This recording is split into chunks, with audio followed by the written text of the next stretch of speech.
ஜெபம். நேசிக்கிற பிதாவே, உமக்கு ஸ்தோத்திரம். எங்களோடு பேச வேண்டும். தாழ்த்தி அர்ப்பணிக்கிறேன். இயேசுவின் நாமத்தில் நல்ல பிதாவே, ஆமென். ஆமென். விதைக்கிறவனை பற்றிய ஆகையால் விதைக்கிறவனை பற்றிய ஓமையை கேளுங்கள்.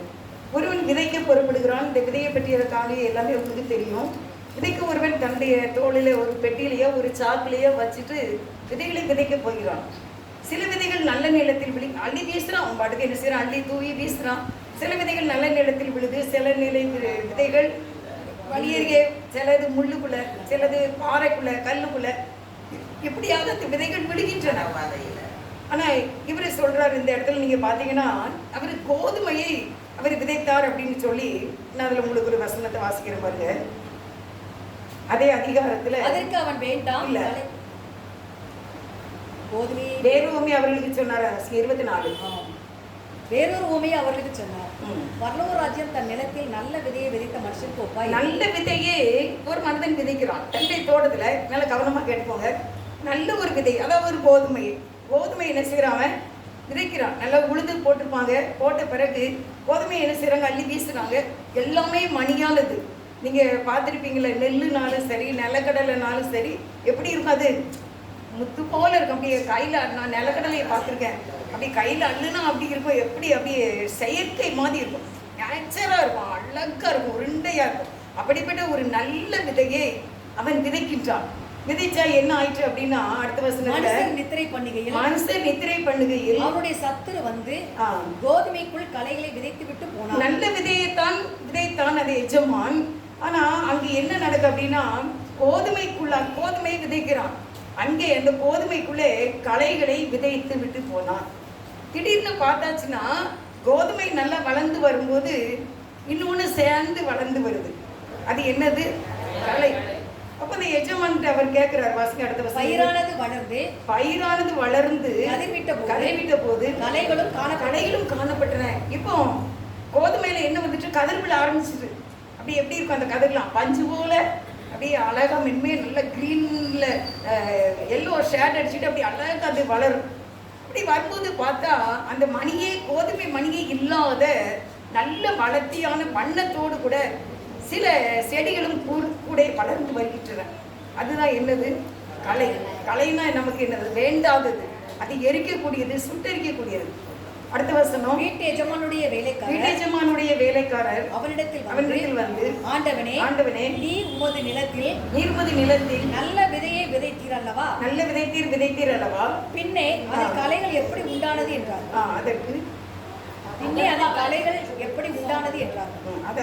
அதற்கு அவன் சத்துரு அதை செய்தான் என்றார்.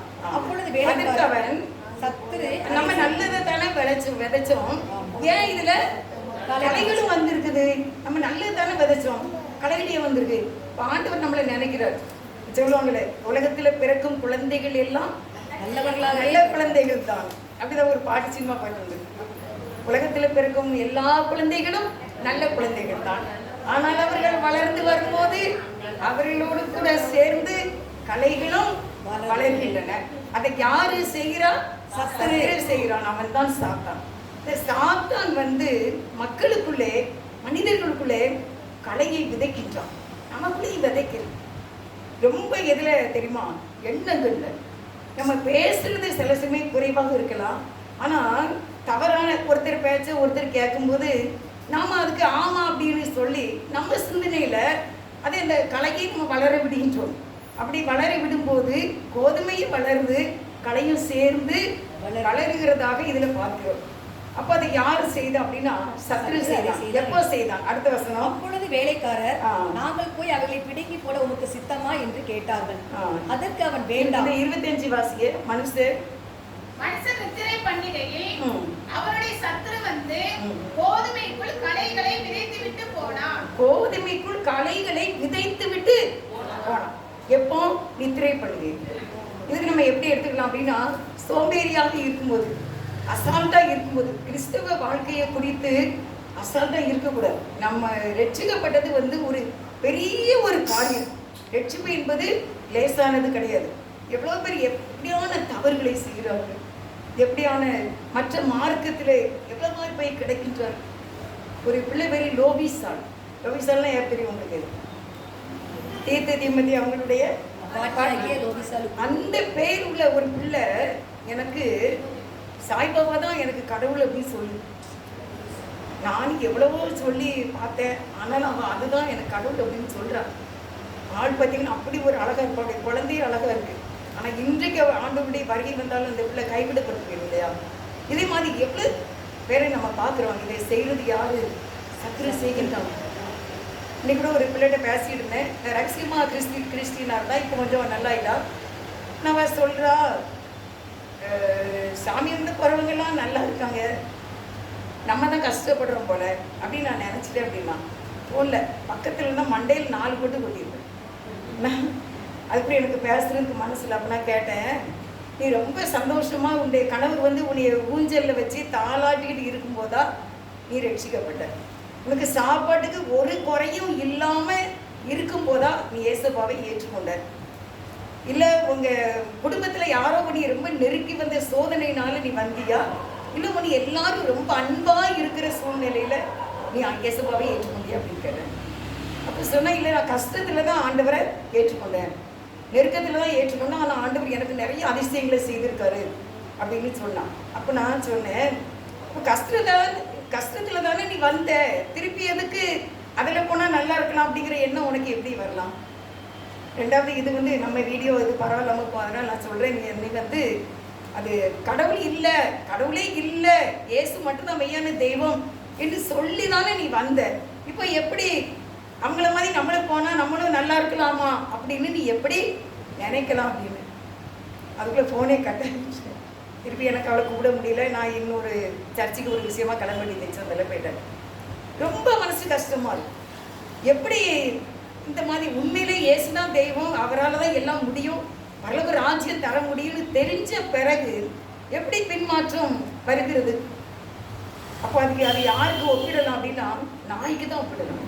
நாய் தான் கக்கினதை ஆமாம், அது கக்கின பிறகு திருப்பி அதே போய் சாப்பிடும். நம்ம தானே வாமிட்டு எடுத்தோம் அப்படின்னு அது நினைக்க. பின்மாற்றம் என்பது அப்படிதான். எப்படி களை வருகிறது? நம்ம நிறைய களையெல்லாம் எடுத்து போட்டாச்சு, ஆண்டவரை ஏற்றுக்கொண்டோம், நிறைய தவறுகளை அறிக்கை செய்திருக்கிறோம், எடுத்து போட்டாச்சு. திருப்பி அதே களையை எடுத்து திருப்பி நடக்கூடியவங்களாக நம்ம இருக்கக்கூடாது. அருமையானவர்களே, கிறிஸ்துவ வாழ்க்கையில் நாளுக்கு நாள் ஒரு மறுரூபம் அடைய வேண்டும். ஏன்னா சத்துரு வந்து எப்போ நமக்குள்ள கலையை விதைக்கலாம் என்று இருப்பான். நம்ம ரட்சிக்கப்பட்ட பிறகு நம்ம பேருக்கு கீழே ரெட்டிங்கால ஒரு கோடு போட்டு வச்சிருவான் சாத்தா. எதுக்குன்னா, இது ரொம்ப கவனிக்க வேண்டிய ஆளு. எனக்கு முதலாவது ஏஜி சபையில் இதை சொல்லி கொடுத்தாங்க.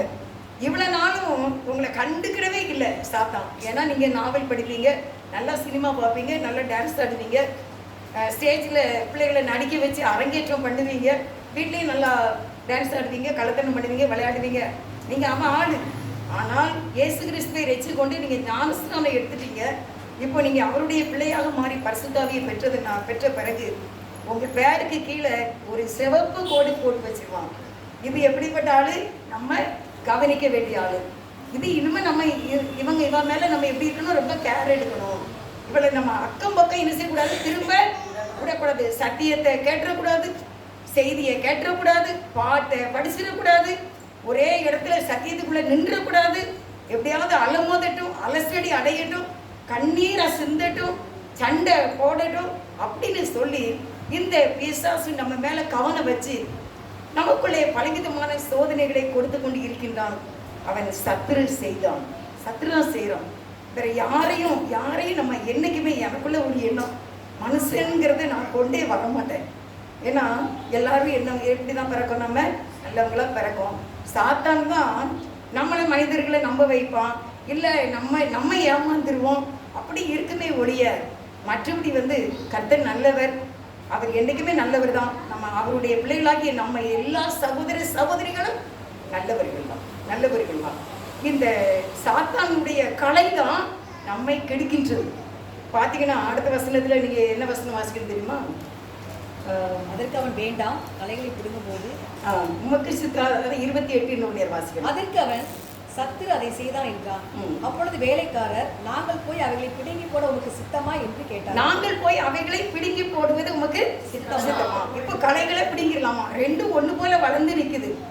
நம்மளும் வளர்ந்து நிற்கலாம், ஆவிக்குரிய வாழ்க்கை வளர்ந்து நிற்குது, கூட சேர்ந்த தேவையில்லாத கெட்ட கிரியைகளும் நம்ம கூட சேர்ந்து வளர்ந்து நிக்குது. யோசித்து பாரு, 2 பேரும் ஒரே ஸ்டாண்டர்ட்ல நிக்குமா? அப்ப நம்ம பாவம் ரொம்ப ஜாக்கிரதையா.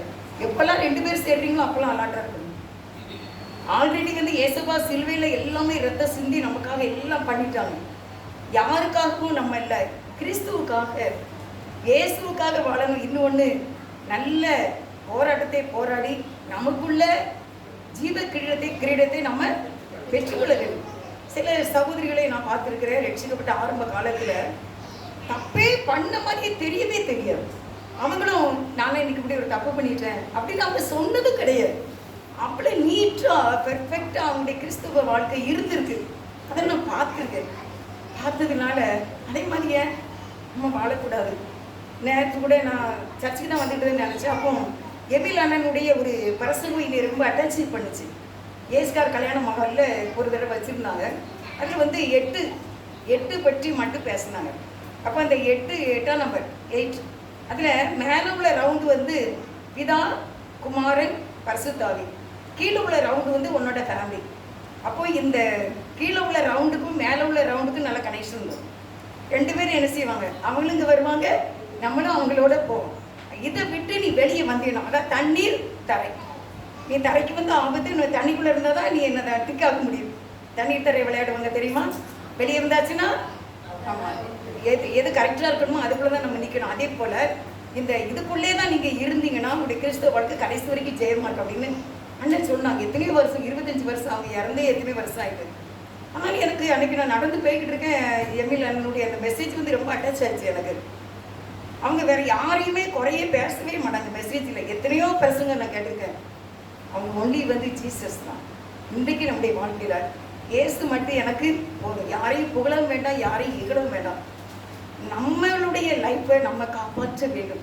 ஏன்னா நம்ம கொஞ்சம் கடைசி காலத்துக்கிட்ட என்ன செஞ்சுட்டோம், வந்துட்டோம். ஒருவேளை ஒரு சொல்லிக்கிட்டு இருக்கோம், நோவா காலத்தில் மாதிரி அப்படின்னு நினச்சிட்டு இருக்கவும் கூடாது. எப்பவுமே வீரெல்லாம் பார்த்தீங்கன்னா, இரு நான் வருகை வரலன்னா கட்டுறேன், இல்லைன்னா நீ அங்கே தான் ஆமாம், அப்படி நம்ம என்ன செய்யணும், அதில் உள்ள மனசு நமக்குள்ள இருக்கிற இன்வால்வெல்லாம் எடுத்துடணும்.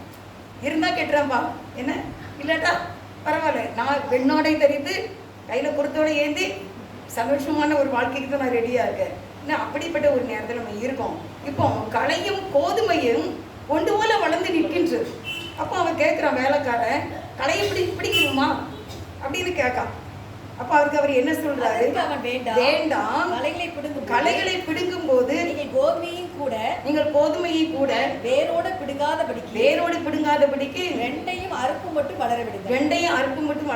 எல்லாரும் பார்த்தீங்களா 21. அப்போ நீங்க வந்து தெரியாம கோதுமை 2 ஒண்ணா சேர்ந்துட்டு இருக்கு, எதுன்னு தெரியல. கோதுமை எங்க இருக்கு எதுக்குன்னு தெரியாது. ஏன்னா கோதுமை வந்து ஃபுல்லா நிறைஞ்சிட்டுனா தலை எரிச்சு கீழே தொங்க போடுறோம். அப்போ அதை அப்படி கீழோடி எடுக்கிற போது இது சேர்ந்து வந்துடும். அதனால எனக்கு கோதுமை வந்து நஷ்டம் ஆயிடும். அதனால ஒரு ஜீவனாலும் எனக்கு பெருசு தான் அப்படின்னு சொல்லிட்டு அந்த எஜமான் சொல்றாரு, இல்லை கொடுங்க வேண்டாம், நீங்கள் 2 சேர்த்தே பிடிங்கிருவீங்க. இன்னைக்கு நம்ம அப்படிதான் இருக்கு. நம்ம கூட என்னதும் இருக்குது, கலை இருக்குது. ஆண்டவர் சொல்றாரு. அதுக்கு பிறகு பார்த்தீங்கன்னா எல்லாத்தையும் ஒன்றா வளர விடுங்க, கடைசியில் என்ன செய்யலாம், அறுப்பு மட்டும் வளர. நம்ம எதை பிடுங்கணுமா, அடுத்த வசனத்தை வாசிங்க. அறுப்பு காலத்தில் 30வது வசனம். அறுப்பு காலத்தில் நான் அறுக்கிறவர்களை நோக்கி முதலாவது களைகளை பிடுங்கி அவைகளை சுட்டெரிக்கிறதற்கு கட்டுகளாக கட்டுங்கள், கோதுமையோ என் களஞ்சியத்தில் சேர்த்து வைங்கள் என்பேன் என்று சொன்னான். கோதுமையை பிரித்து களஞ்சியத்தில் சேர்த்து பதரையோ அக்கினியில் சுட்டெரிப்பாரே. கோதுமையை பிரித்து களஞ்சியத்தில் சேர்த்து பதரையோ அக்கினியால் சுட்டெரிப்பாரே. ராஜா வருகிறார் ஆயத்தமாவோ, ராஜா வருகிறார் ஆயத்தமாவோ. இயேசு வருகிறார் எதிர்கொண்டு செல்லுவோம், இயேசு வருகிறார் எதிர்கொண்டு செல்லுவோம். பலங்கள் எல்லாம் நிரம்பிட வேண்டும்,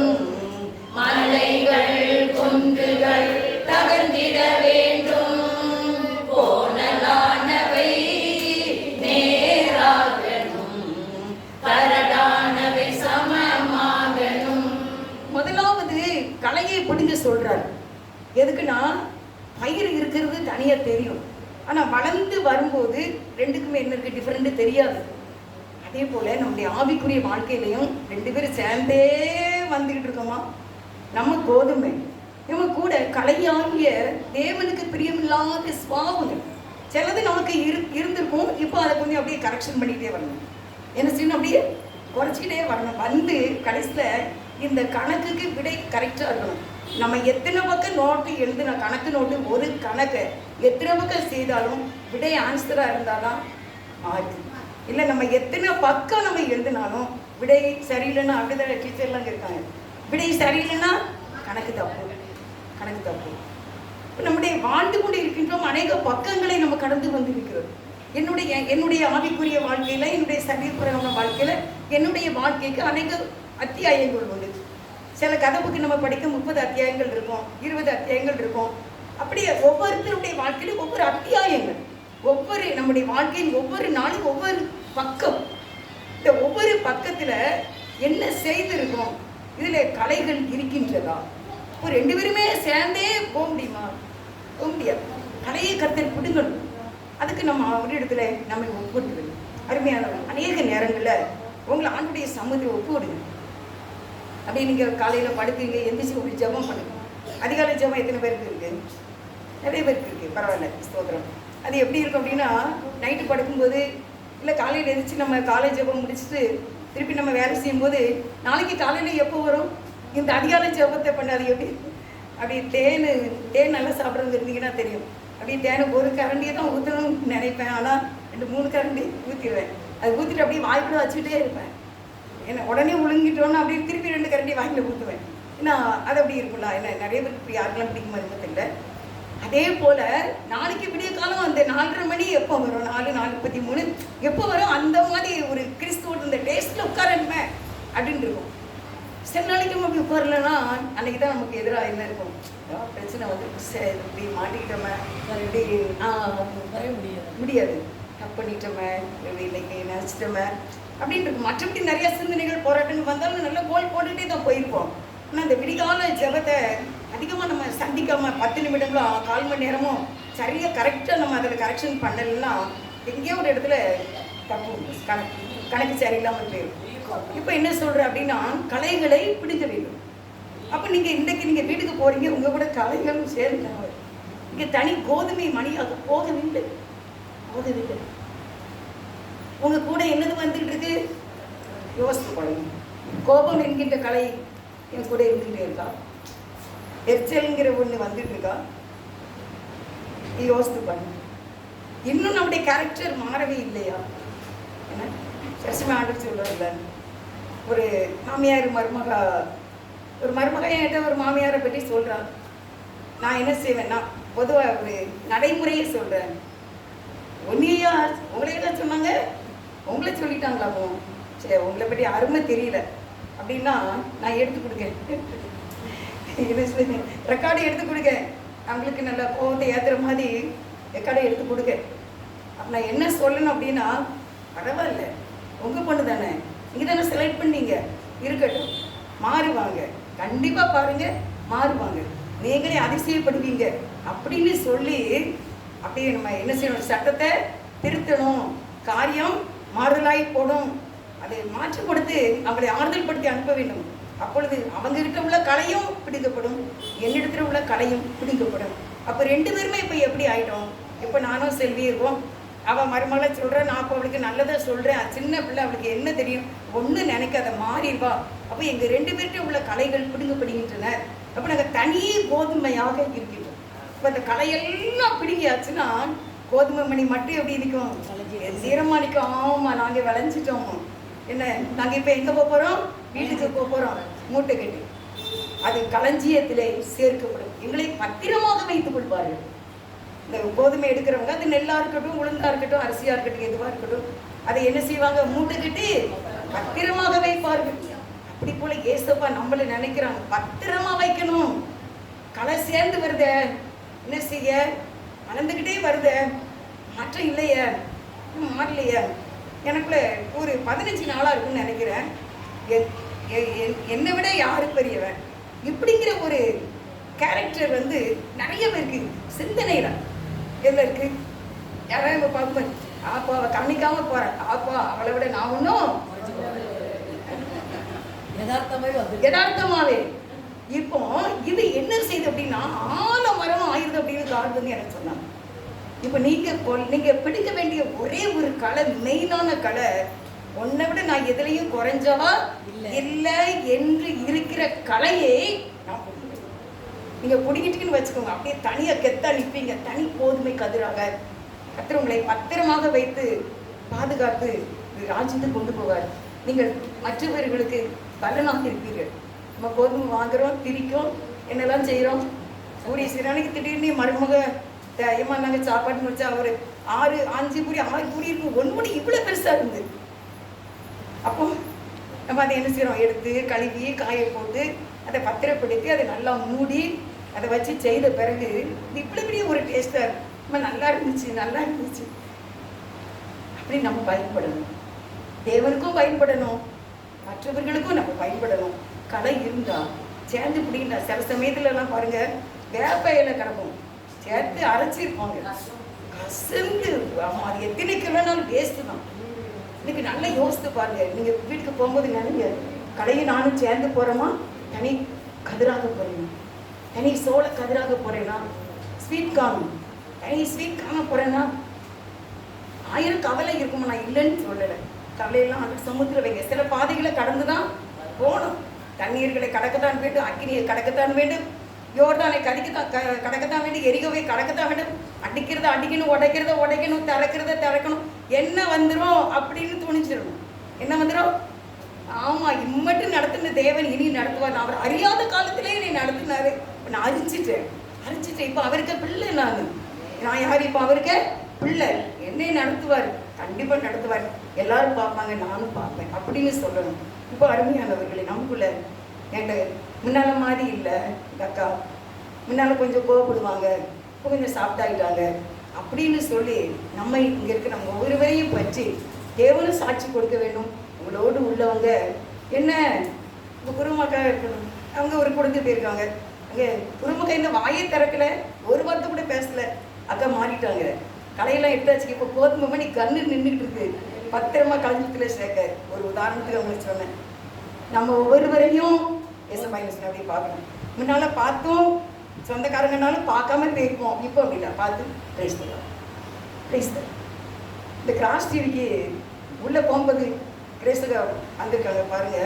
அவ்வளோ பேரும் எந்திரிச்சு நின்று நான் கர்த்தர் ஸ்தோத்திரம் அப்படி சொல்வேன். இப்போ அந்த பிள்ளைங்க சொல்றதை பார்த்து உண்மையை யோசித்து பார்த்தேன். Praise the Lord. ஒரு சின்ன ஒரு சாட்சி. ஒரு வீட்டுக்கு நான் போயிருந்தேன் மதுரையில். அந்த வீட்டுக்கு போய் நான் ஆட்டோ விட்டு இறங்கின உடனே, அது வேற யாரும் எங்கள் அண்ணன் மருமக தான். அண்ணன் மருமக இறங்கி வந்த உடனே நான் பிரேஸ் தி லார்ட் அப்படின்னேன். உடனே அந்த பிள்ளை, சித்தி இதுக்கு என்ன அர்த்தம்னு சொல்லுங்க அப்படின்னு கேட்டான். அப்போ நான் பேக்கெல்லாம் எடுக்கல, இன்னும் ஆட்டோவில் இருந்து. சரி, நான் பேக் எடுத்துட்டு வீட்டுக்கு வந்து உட்காந்து சொல்கிறேன். ஃபஸ்ட்டு கடை தான், அண்ணன் கடை. எல்லாம் உட்காந்தவுடனே பிரேஸ் தி லார்ட் சொல்லிட்டு இவ்வளோ வாங்க சித்தி அப்படின்னா, அதுக்கு அர்த்தம் எனக்கு தெரியணும் அப்படின்னு. நான் சொன்னேன், கர்த்தருக்கு ஸ்தோத்திரம், ஜீசஸ்க்கு ஸ்தோத்திரம் அப்படின்னு அர்த்தமா அப்படின்னு. சித்தி நான் இப்போலாம் நல்லா இருக்கேன் தெரியுமா, இந்த பிரேஸ் தி லார்ட் சொன்னது எப்படி அப்படின்னு கேட்டேன். நான் 2ஆம் கிளாஸ் 3ஆம் கிளாஸ் படிக்கும்போது நம்ம ஊரில் கான்வெண்ட்டில், எனக்கு அவள் எங்கள் மாவும் பேத்தி தான், நம்ம ஒரு கான்வெண்ட்டில் சிஸ்டர் வந்து சொல்லி கொடுத்தாங்க. எவ்ரி டைம் நீ என்ன சொல்லிக்கிட்டு இருக்கணும், பிரேஸ் தி லார்ட் நீ சொல்லிகிட்டே தான் இருக்கணும். தண்ணி எடுக்க குடத்துக்கு போனாலும் சொல்லிகிட்டு தான் இருக்கணும், பள்ளிக்கூடத்துக்கு வரும்போது சொல்லிக்கிட்டு தான் இருக்கணும், வீட்டுக்கு போகும்போது பிரேஸ் தி லார்ட் சொல்லிக்கிட்டே இருக்கணும்.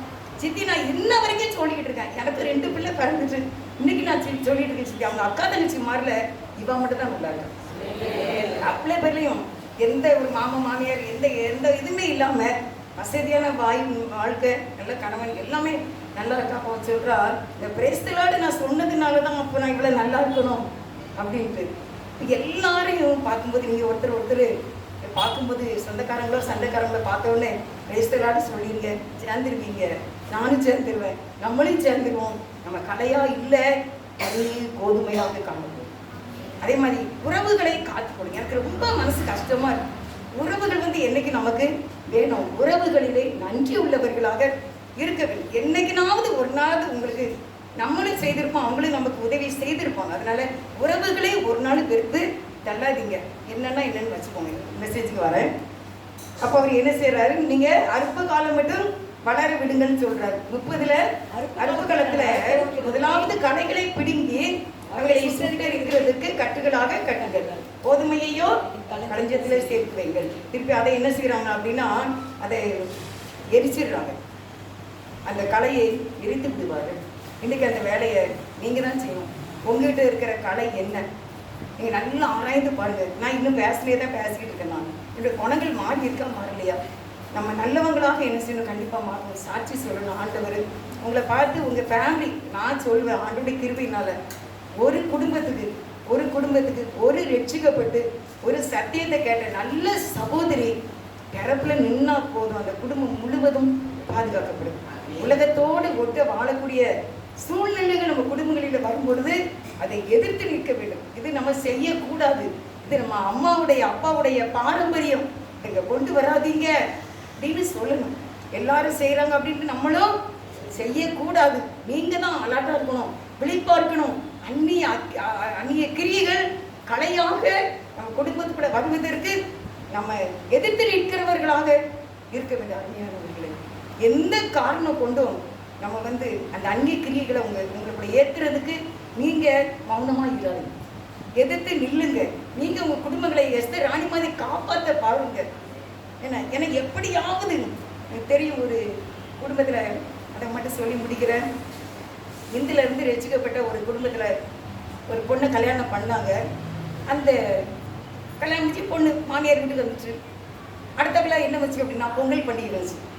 பொங்கல் பண்டிகைக்கு அவங்க அம்மா வீட்டில் இருந்து ஒரு பொங்கலுக்கு என்னுடைய மகளை இந்தியில் கட்டி கொடுத்தா என்னென்ன சீராட்டு செய்வாங்களோ எல்லாமே சீர்ப்பாங்க. கஷ்டமா இருக்கு. நீங்கள் மாறிட்டீங்கல்ல, நீங்கள் மாறின பிறகு நீங்கள் உங்கள் அம்மா வீட்டில் செய்த அதை இதை உங்கள் மகளுக்கு நீங்கள் செய்யலாமா? செய்யக்கூடாது. அந்த காரியத்தை அவர்கள் தொடர்ந்து செய்தாங்க. எல்லாமே அப்படி தீபாவளினா எல்லாம் இந்து பண்டிகை எல்லாமே. அப்போ நீங்கள் கன்வெர்டட் ஆகி ரட்சிக்கப்பட்டு முழுக்க ஞானஸ்நானம் எடுத்து என்ன யூஸ்?